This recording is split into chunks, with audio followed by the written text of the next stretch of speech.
Hello नमस्कार विद्यार्थी मित्रों, आप सभी अपनी आरो लर्निंग यूट्यूब चैनल में स्वागत है। આજના આ વિડિયોમાં આપણે જે આરબીઆઈ દ્વારા જે ઓફિસ અટેન્ડન્ટની જે 572 જગ્યા માટે જે ભરતી બહાર પાડવામાં આવી છે તેની એ તમામ માહિતી રહે એ જોવાનો પ્રયત્ન કરીશું, જેની અંદર એ ફોર્મ ભરવાની છેલ્લી તારીખ કઈ છે, રાજ્ય પ્રમાણે એ જગ્યા કેટલી છે અને તેની પરીક્ષાની ભાષા રહે એ કઈ રહેશે, ત્યારબાદ એ તેની આ જે ઓફિસ અટેન્ડન્ટ રહ્યું તેની અંદર એ પગાર ધોરણ કયું છે, તેની અંદર એ પરીક્ષા ફી કેટલી ભરવાની રહેશે, ઉંમર મર્યાદા કેટલી છે, લાયકાત કેટલી છે, પરીક્ષાની તારીખ રહી એ કઈ આપવામાં આવી છે અને તેનો અભ્યાસક્રમ રહ્યો એ કયો રહેશે, તેવી તમામ માહિતી રહી એ આજના વિડીયો અંદર જોવાનો પ્રયત્ન કરીશું. માટે તમે આ વિડીયો રહ્યો તેને છેલ્લે સુધી જોવાનું ભૂલશો નહીં. તેની અંદર એ વિડીયોની શરૂઆત કરીએ તો સૌથી પહેલા તો જે જગ્યા રહી એ 572 જગ્યા માટે આ ભરતી રહી એ બહાર પાડવામાં આવી છે, જેની અંદર અહીં તમે જે નોટિફિકેશન રહી એ જોઈ શકશો, જેની અંદર એ આ અહીં જે લિંક રહી એટલે કે જે ફોર્મ ભરવા માટેની લિંક એ તમને જે આ વિડીયો રહ્યો તેના ડિસ્ક્રિપ્શન બોક્સમાં મળી જશે. તો ત્યાંથી એ તમારે તેનું ફોર્મ રહ્યું એ ભરી લેવાનું અને જે આ ફોર્મ ભરવાની લિંક રહી એ 15 જાન્યુઆરી 2026 થી લઈને એ 4 ફેબ્રુઆરી 2026 સુધી એ ઓપન રહેશે. જ્યારે પરીક્ષાની ફી રહી તે પણ એ 15 જાન્યુઆરી 2026 થી લઈને એ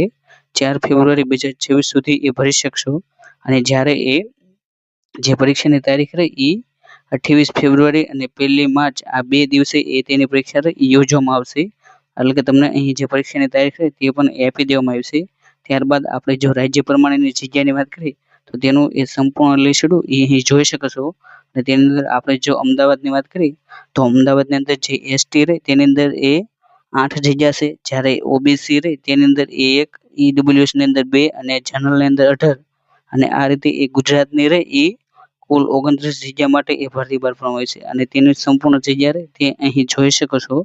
ત્યારબાદ આપણે જો તેની અંદર પગારની વાત કરીએ તો તેની અંદર અહીં તમે જે પગારનો ચાર્ટ રહ્યો એ તેની અંદર જોઈ શકો છો, જેની અંદર એ ઓફિસ અટેન્ડન્ટ રહ્યો તેનો એ બેઝિક પગાર રહ્યો એ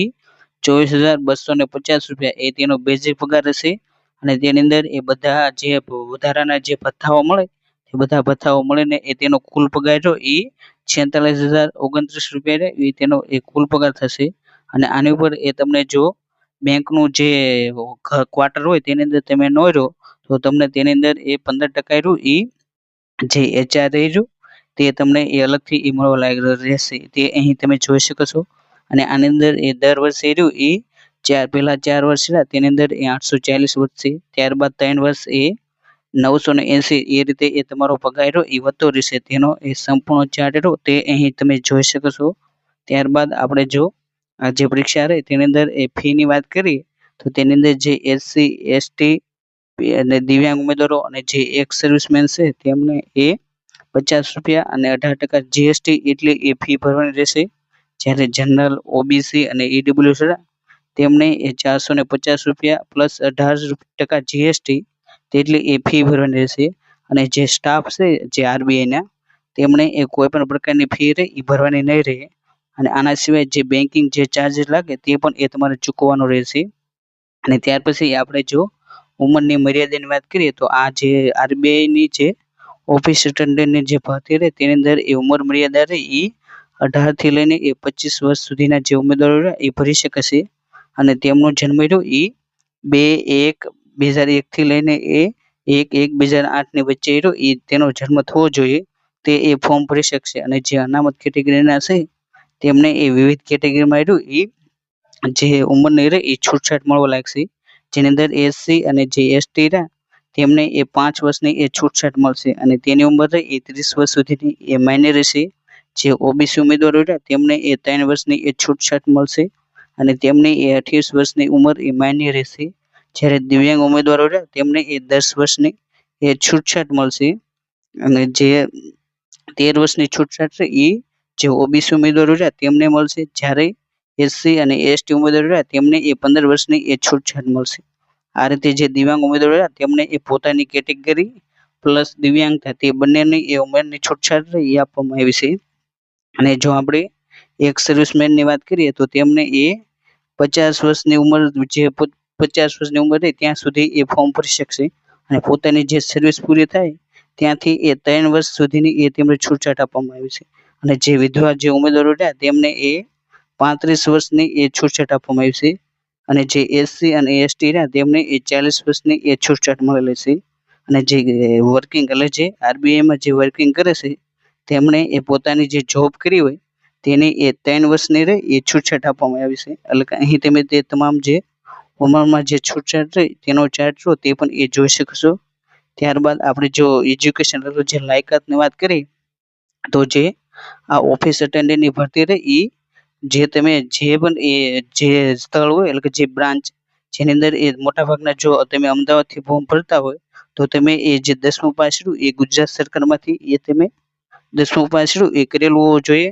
અને 1/1/2026 સુધીમાં એ તમે ગ્રેજ્યુએટ એ થયેલા હોવા જોઈએ નહીં. આ રીતે એ તેની અંદર જો એ લાયકાત માંગી છે તે તમારે અહીં જે લાયકાત રહે એ જોઈ લેવી. એટલે કે આ જે ભરતી રહે એ સામાન્ય રીતે એ ધોરણ 10 પાસ ઉપર એ લેવામાં આવશે. અને ત્યારબાદ આપણે જે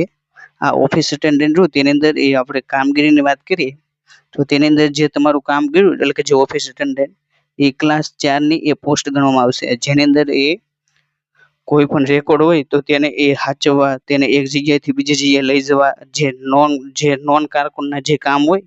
જે તેને એ મદદ કરવાના એ વિવિધ કામ એ તેમને એ કરવાના રહેશે. એટલે કે તમારે અહીં જે શું શું કામ કરવાના છે તે પણ એ તમને આપવામાં આવ્યા છે. ત્યારબાદ જે આ ઓફિસ અટેન્ડન્ટની જે ભરતી રહે તેની અંદર એ માત્ર એક જ જે એક્ઝામ રહે એ લેવામાં આવશે જેને એ લેંગ્વેજ પ્રોબેબિલિટી ટેસ્ટ એટલે કે એલપી ટેસ્ટ કહેવામાં આવે છે. જેની અંદર એ 120 માર્કની રહે તે એ ટેસ્ટ રહેશે. જેની અંદર અહીં તમે તેનો અભ્યાસક્રમ એ જોઈ શકો છો. જેની અંદર એ રિઝનિંગ રહ્યું એ 30 પ્રશ્નો પૂછાશે અને તેના એ 30 માર્ક છે. જ્યારે ઇંગ્લિશ રહ્યું તે એ 30 માર્કનું પૂછાશે અને તેના 30 પ્રશ્ન આપવામાં આવશે. જ્યારે જનરલ અવેરનેસ તેના એ 30 પ્રશ્નો હશે અને જેના 30 માર્ક રહેશે. અને ન્યુમેરિકલ એબિલિટી જે ગણિત રહ્યું તે એ 30 માર્કના એ 30 પ્રશ્નો પૂછવામાં આવશે. અને આ રીતે એ 100 માર્કનું રહ્યું એ 120 પ્રશ્નો વાળું એ તમારે પેપર આપવામાં આવશે અને જેની અંદર એ આપવા માટેનો સમય રહ્યો એ 90 મિનિટનો એ તમને સમય આપવામાં આવ્યો છે. અને આની અંદર એ 0.5 એ તમારી એ નેગેટિવ સિસ્ટમ છે એટલે કે 0.25 એટલે કે જે તમારો એ કોઈ પણ ખોટો માર્ક અથવા તો ખાલી છોડો અથવા એકથી વધુ ટીક કરો તો તમારે એ 0.25 માર્ક એ તમારા કાપવામાં આવશે. જે તમારે એ ખાસ કરીને યાદ રાખો. અને જે આ પરીક્ષા રહે એ જો તમે એ અમદાવાદથી ભરો સેન્ટર રાખો તો તમે એ ગુજરાતી, હિન્દી અને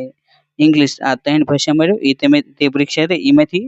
કોઈ પણ તમને જે ભાષા હોય તેની અંદર એ તમે આપી શકશો. આજના આ વિડીયોમાં આપણે જે આરબીઆઈની જે ઓફિસ અટેન્ડન્ટની જે ભરતીની સંપૂર્ણ માહિતી હતી તેને એ જોવાનો પ્રયત્ન કર્યો. અને જો તમે પણ એ સરકારી ભરતીની એ તૈયારી કરવા માંગતા હોય તો તમે એ આપણે જે આરઓલની જે ટેલિગ્રામ ચેનલ હોય તેને એ જોઈન કરી શકો છો. અને જો તમે હજી સુધી એ આપણે આરઓલની જે યુટ્યુબ ચેનલ હોય તેને એ સબસ્ક્રાઈબ ન કરી હોય તો સબસ્ક્રાઈબ કરો. અને thank you for watching the video. જય હિન્દ, જય ભારત.